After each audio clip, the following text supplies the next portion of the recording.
I noticed the turbos there.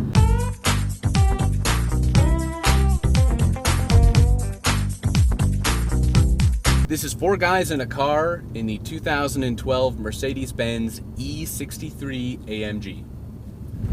So a few fun stats on the car. If you get a base E63, unfortunately it only comes with 518 horsepower and 550 some odd pounds-feet of torque, or 525 pounds-feet of torque. So really it's kind of sluggish. Not enough. I want more, Mike. Yes. So luckily this car has been outfitted with the Performance Pack, which gives you an extra 31 horsepower and an extra 74 pounds-feet of torque, taking it to 550 and 590 torque. That will pretty much destroy anything. And as a result, this car can do the sprint to 60 miles an hour in about 4 seconds.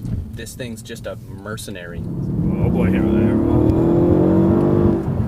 are. See, it just wow. Like, you can't, it's got a lot of jabeen. It sounds so good, though. It does.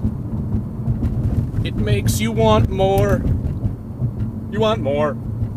So it's just like a couple $1,000 option?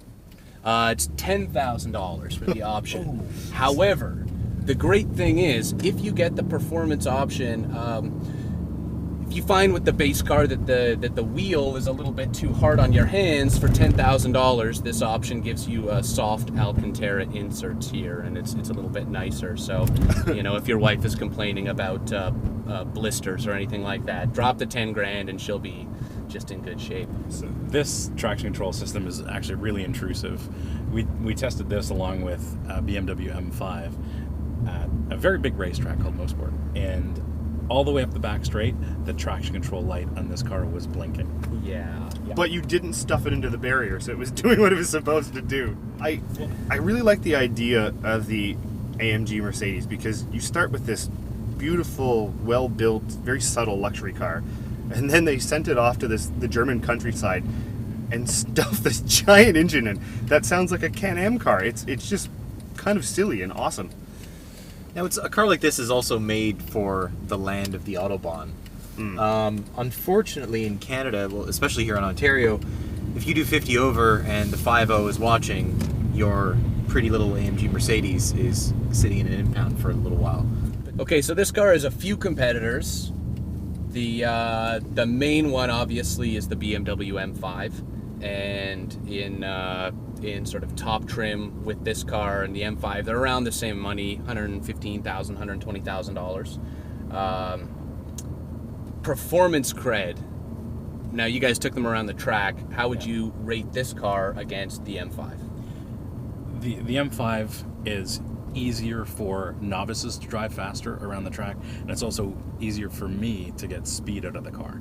So it's a little more challenging to drive this one. This one has the rear axle is a little more lively. It wants to move around a little bit more, whereas the M5 is a little bit more stable.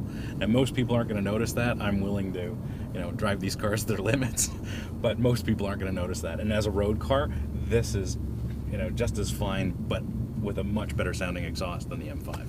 Okay, so the car's $120,000. Let's compare it not necessarily to the M5, but to another E-Class, like an E550 with the other big V8. Are you going to spend an extra 40 grand to get this car? If you have it, absolutely. Yeah, it's if you want to indulge and have this cool, luxurious sedan with massive power, then why not? Yeah, it's a bit of a monster.